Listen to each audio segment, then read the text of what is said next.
जो आज की लाइफस्टाइल है, तो जब हम देखते हैं आसपास यंग लड़कों में भी there is huge hair loss. जो मोस्ट कॉमन पैटर्न है हेयर लॉस का मेल्स के अंदर वो होता है फ्रंट से रिसेशन बोला है। हेयर लॉस है उसका सबसे जो कॉमन रीजंस है वो डेफिनेटली चेंजिंग लाइफस्टाइल ट्रेंड्स ही है। रात को बहुत जागते हैं लोग, रात को सोते नहीं है, नींद पूरी नहीं करते, एक वो फैक्टर है। जो जिम में ये लोग जाकर के, हम लोग आजकल बहुत सारी चीज़ें लेते हैं जब जिम कर रहे होते हैं, तो जो जिम ट्रेनर्स हैं इनवेरिएबली इनमें भी हेयर लॉस बहुत दिखता है। कुछ सप्लीमेंट्स ले रहे हैं, स्पेशली वो सप्लीमेंट्स जिनके अंदर की स्टेरॉइड्स हो या फिर क्रिएटिनिन हो। Most of the cosmetic procedures and hair transplant ये सब डे केयर प्रोसीजर। कुछ लोग ये जरूर मुझसे पूछते हैं कि साहब दवाइयाँ क्या मेरे को लाइफ लॉन्ग लेनी पड़ेंगी हेयर ट्रांसप्लांट के बाद?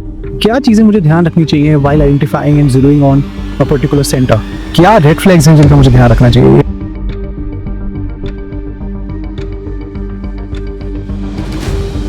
जो आज की लाइफस्टाइल है, तो जब हम देखते हैं आसपास यंग लड़कों में भी there is huge hair loss, मतलब फॉर स्ट्रेस रीजंस या बिकॉज ऑफ हार्मोनल इम्बैलेंस, जो बोलिए आपके पॉइंट ऑफ व्यू से सबसे ज़्यादा कॉमन रीजंस क्या है कि जो क्विकन हेयर लॉस होने लग गया है?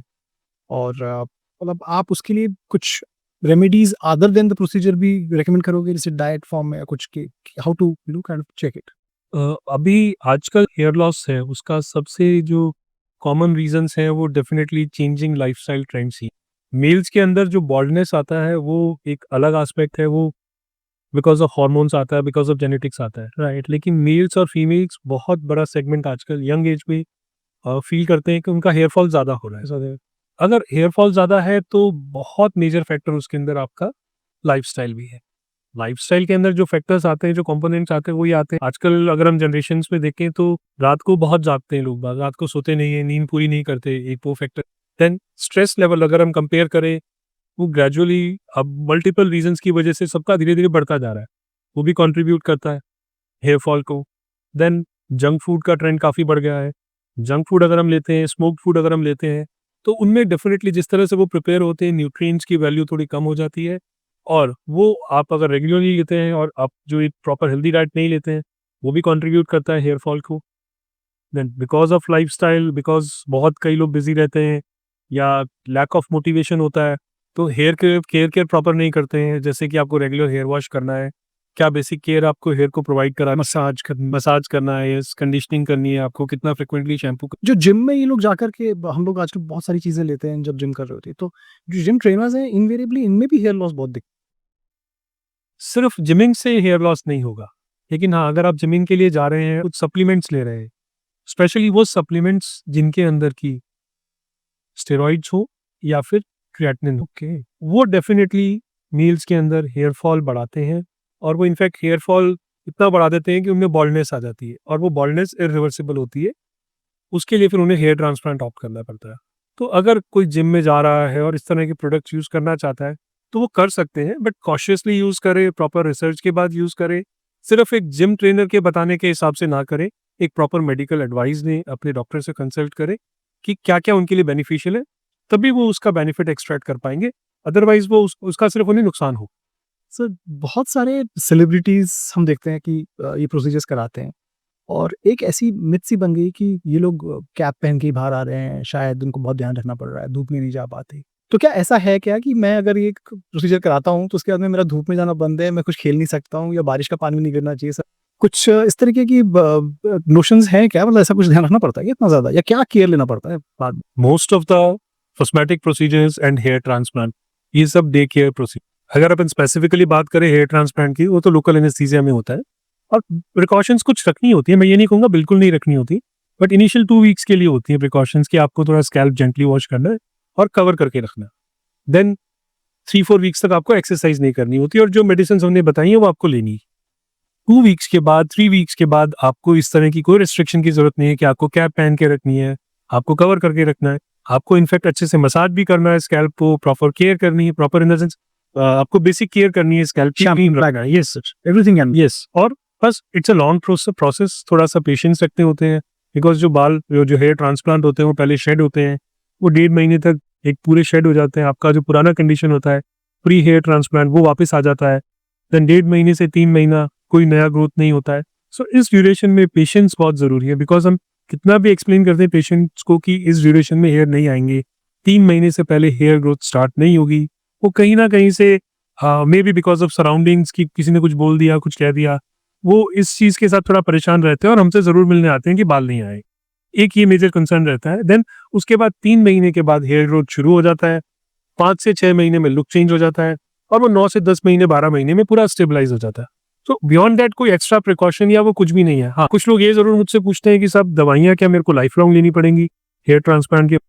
देखिए, अब उसमें कॉन्सेप्ट क्या है कि जो ट्रांसप्लांटेड हेयर है उसके लिए तो हम आपको 5 से 6 महीने के लिए ही मेडिसिन देते हैं, कुछ बहुत बेसिक मेडिसिन होती है। हाँ, लेकिन अगर मैंने आपका पूरे स्कैल्प पे अगर फ्रंट पे हेयर ट्रांसप्लांट किया है और आपकी एज थोड़ा सा लेस देन 30 है या नियरिंग 30 है और आपके पीछे वाले एरिया में बाल हैं, तो मुझे उनके लिए आपको मेडिसिन थोड़ा लंबा टाइम तक कंटिन्यू करना पड़ता है, बिकॉज फ्रंट पे तो हमने हेयर ट्रांसप्लांट कर दिया है, वो बाल कहीं नहीं जाएंगे। लेकिन जो पीछे का एरिया है उसके बाल, जो कि जहाँ पे हेयर फॉल हो रहा है, अगर हम उसमें कुछ मेडिकेशंस देके, कुछ थेरेपीज करके उन बालों की लाइफ बढ़ा सकें, उन्हें अच्छा कर सकें, तो वो आपके लिए, पेशेंट के लिए भी बहुत अच्छा रहता है कि पूरे स्कैल्प पे बाल लंबा टाइम तक रहते हैं। हाँ, पीछे वाले बालों के लिए मेडिसिन की भी एक लिमिट होती है। ऐसा नहीं होता है कि वो रेस्पॉन्स आता ही आता रहता है। रेस्पॉन्स आता है एक लिमिट तक, देन स्टेबलाइज रहता है, देन कम हो जाता है। सो जब कम होना शुरू हो जाता है तो फिर उन मेडिसिन का कुछ रोल नहीं रहता है, तो वो मेडिसिन फिर हम विड्रॉ कर लेते हैं और फिर उसके बाद फ्यूचर में कभी अगर उस एरिया में बॉल्डनेस आता है तो वहाँ हेयर ट्रांसप्लांट की जरूरत पड़ सकती व्हिच मीन्स कि मैंने हेयर ट्रांसप्लांट कराया तो मुझे कुछ सालों के बाद वापस हेयर ट्रांसप्लांट कराना पड़ सकता है? है। नहीं, ऐसा नहीं है। ये डिपेंड करता है बहुत सारे फैक्टर्स पे। सी, ट्रांसप्लांटेड हेयर तो एक बार लग गए वो कहीं नहीं जाएंगी। ये फैक्टर्स डिपेंड करते हैं कि आपका ग्रेड ऑफ बॉल्डनेस क्या है, आपकी एज क्या है, आपका फैमिली हिस्ट्री क्या है। अगर ये फैक्टर्स आपके ऐसे हैं कि जो शो करते हैं, जो रिफ्लेक्ट करते हैं कि आपका हेयर लॉस जो है, जो हेयर फॉल जो है, वो एग्रेसिवली हो रहा है, तो डेफिनेटली हम आपको ये सजेस्ट करते हैं, सभी पेशेंट्स को सजेस्ट करते हैं कि फ्रंट में अभी हेयर ट्रांसप्लांट होगा और जो पीछे का एरिया जहां अभी एग्जिस्टिंग हेयर है, वहां पे जब वो बाल चले जाएंगे, बिकॉज आपका एज कम है, आपका हेयर लॉस का पैटर्न एग्रेसिव है, आपकी फैमिली हिस्ट्री पॉजिटिव है, तो there are very good chances कि वो बाल भी जाएंगे। एंड इनवेरिएबली हर पेशेंट को हम जो बेसिक चीज बताते हैं वो ये बताते हैं, स्पेशली मेल पेशेंट्स को, कि मेल्स में baldness is progressive and unpredictable. तो लेकिन अगर आप इन फैक्टर्स में आ रहे हैं कि आपका रैपिड हेयर लॉस हो रहा है, रैपिड हेयर फॉल हो रहा है, हायर ग्रेड ऑफ बॉल्डनेस है, तो डेफिनेटली आपको एक सेशन की जरूरत और पड़ सकती है फ्यूचर में पीछे का एरिया कवर करने के लिए, जो कि हमने फर्स्ट सेशन में कवर नहीं किया। प्रोग्रेसिव बॉल्डनेस क्या हुई, मतलब just for our viewers, yes, क्या चीज है ये? बॉल्डनेस की ग्रेड्स होती है। मेल्स के अंदर अलग कैटेगरी में उनको ग्रेड करते हैं, फीमेल्स में अलग कैटेगरी में ग्रेड करते हैं। मेल्स में सबसे कम ग्रेड ऑफ बॉल्डनेस होती है ग्रेड 1, जिसमें कि मिनिमल रिसेशन होता है हेयर लाइन का। फिर जैसे जैसे वो हेयर लॉस, जो मोस्ट कॉमन पैटर्न है हेयर लॉस का मेल्स के अंदर, वो होता है फ्रंट से रिसेशन होना। उसके बाद सेकेंडरी होता है क्राउन, जो पीछे का एरिया है उसके अंदर से हेयर लॉस होना, यहाँ वहां पे बॉल्डनेस आना।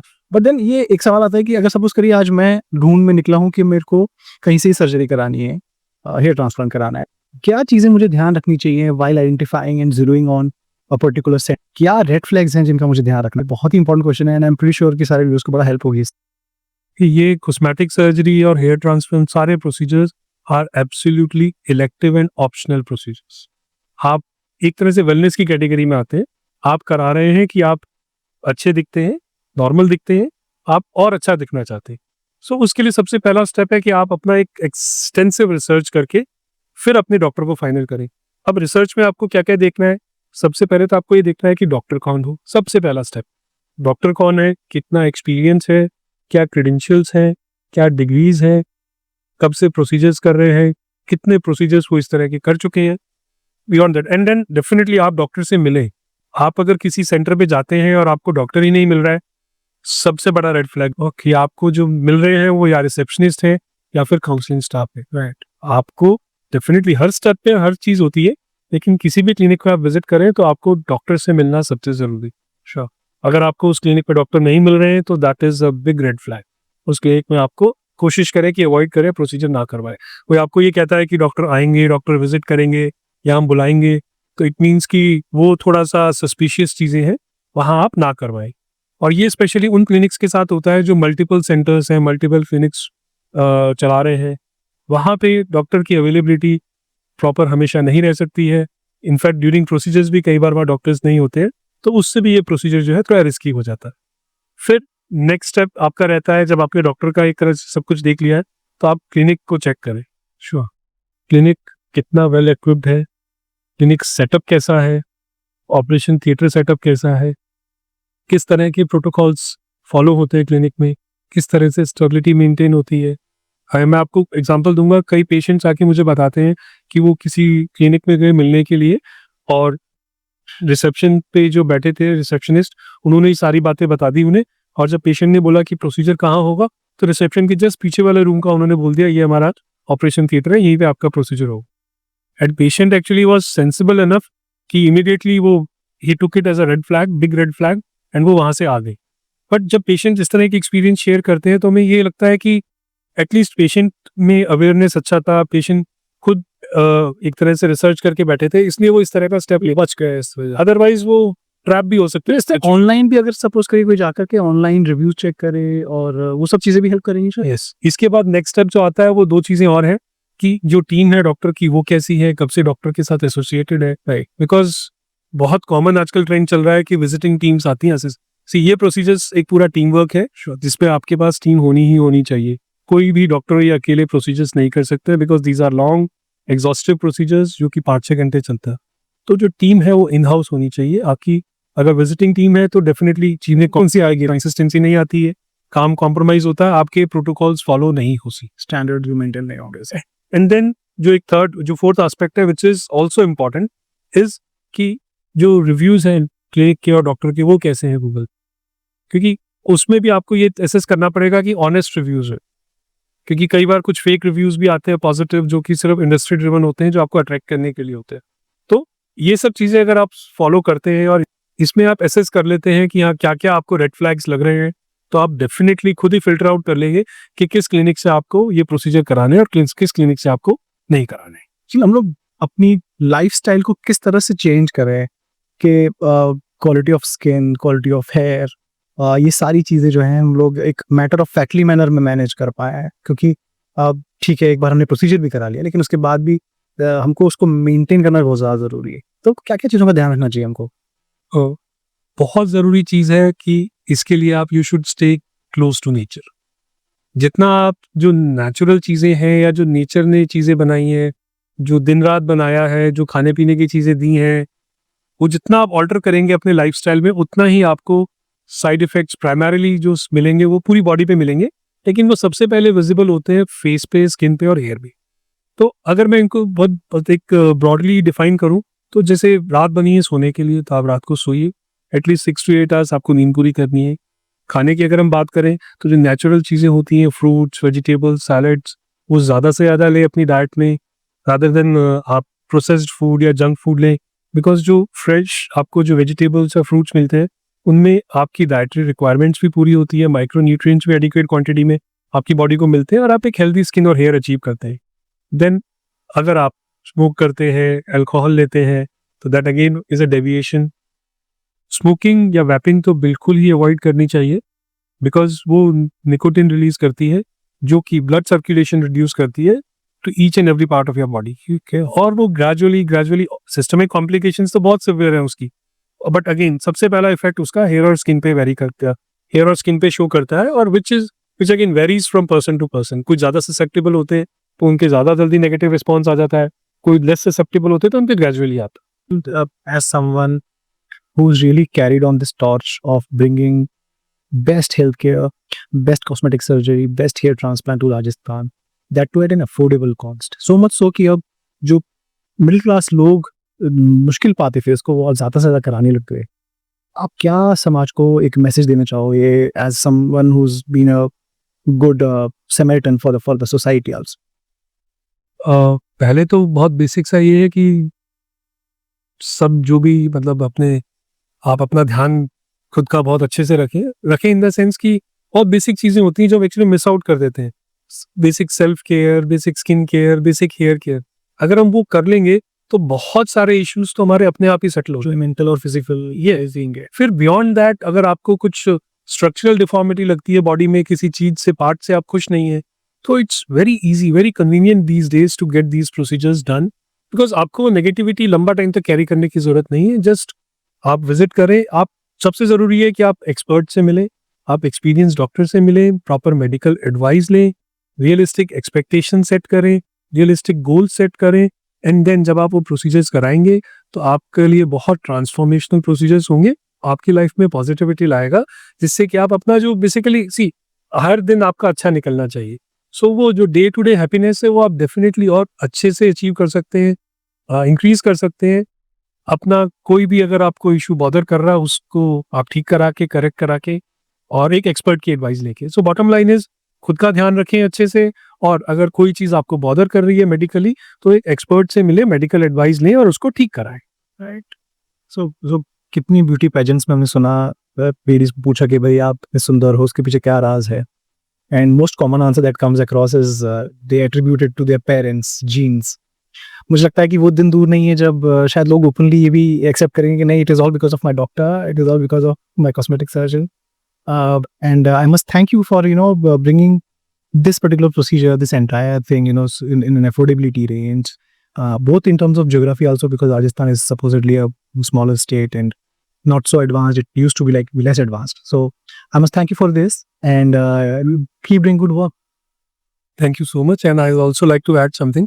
Definitely this thing is happening now कि अब लोगों ने खुद ने बोलना शुरू कर दिया है, specially after a few celebrities from Hollywood and Bollywood.